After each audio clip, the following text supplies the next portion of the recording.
सभी बड़ों को प्रणाम और छोटों को बहुत सारा प्यार। आज की कहानी का शीर्षक है झील का राक्षस। एक जंगल में सभी जानवर मिलजुल कर रहते थे।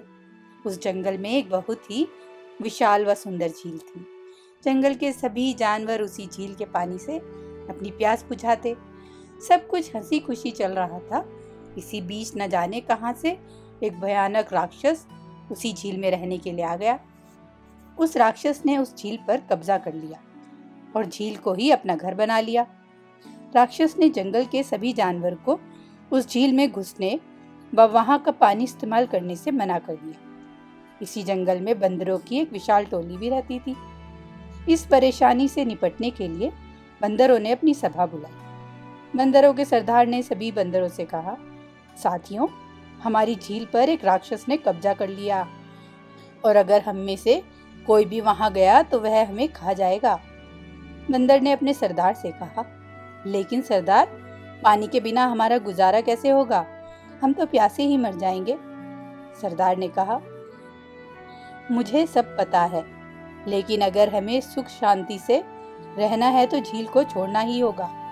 बेहतर होगा कि हम सब नदी के पानी से ही गुजारा करें और झील के पानी को भूल जाएं। सभी बंदर मान गए। कई साल गुजर गए और इसी बीच जंगल के किसी भी जानवर ने उस झील की ओर रुख नहीं किया। तभी बहुत बड़ा अकाल पड़ा।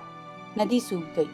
खाने और पानी की किल्लत के चलते जंगल के सभी जानवर उस जंगल को छोड़कर जाने लगे। लेकिन बंदरों को टोली के इस जंगल से बेहद लगाव था। उन्होंने इस समस्या से निपटने के लिए बैठक बुलाई। सभी बंदरों ने कहा, अगर जल्द ही पानी की व्यवस्था नहीं हुई तो हम सब मर जाएंगे। क्यों ना हम झील का पानी इस्तेमाल करें? वहां का पानी कभी नहीं सूखता। लेकिन क्या वो राक्षस मानेगा? बंदरों के सरदार ने कहा, एक तरीका है, हम सबको उस राक्षस से विनती करनी चाहिए। शायद उसको हम पर तरस आ जाए और वो मान जाए। सभी बंदर झील के पास गए। बंदरों के सरदार ने झील के राक्षस को आवाज दी, झील के मालिक, कृपया बाहर आकर हमारी विनती सुने। थोड़ी देर में ही झील में से राक्षस बाहर निकला। उसकी आंखें गुस्से से लाल थी। वो जोर से चिंघाड़ते हुए बोला, तुम लोग कौन हो और यहाँ क्या लेने आए हो? मैं आराम कर रहा था। मेरी नींद क्यों खराब की? इसका अंजाम जानते नहीं हो क्या? राक्षस की बात सुनकर बंदरों का सरदार विनती करते हुए दयनीय आवाज में बोला, सरदार महाराज, आप शक्तिशाली है, महान है। इस जंगल में बहुत बड़ा अकाल पड़ा है। भूख प्यास से सभी जानवर बेहाल है। अगर पानी नहीं मिला तो हम सब मर जाएंगे। हम आपसे इस झील का पानी पीने की इजाजत चाहते हैं। राक्षस और गुस्से में बोला, मैं तुम में से किसी को भी इस झील में घुसने नहीं दूंगा। अगर किसी ने हिम्मत की तो मैं उसे खा जाऊंगा। यह बोलकर राक्षस वापस झील में चला गया। सभी बंदर बेहद निराश हो गए। लेकिन बंदरों का सरदार कुछ सोचता रहा। उसे एक तरकीब सूझी।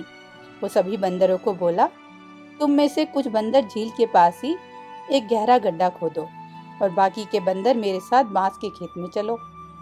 बंदरों का सरदार बंदरों को लेकर बांस के खेत में चला गया।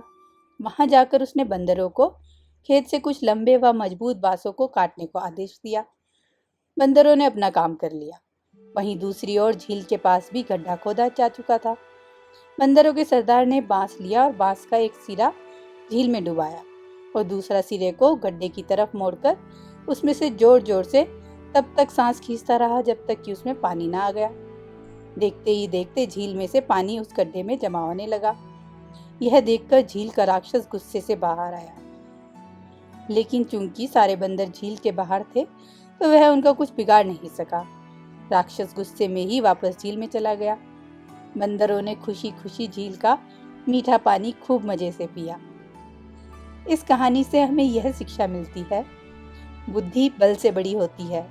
चाहे कोई कितना भी शक्तिशाली क्यों ना हो, बुद्धि व समझदारी के सामने उसका बल मायने नहीं रखता। इसलिए बड़ी से बड़ी मुसीबत के समय भी अपना संयम नहीं खोना चाहिए और बुद्धि से काम लेना चाहिए।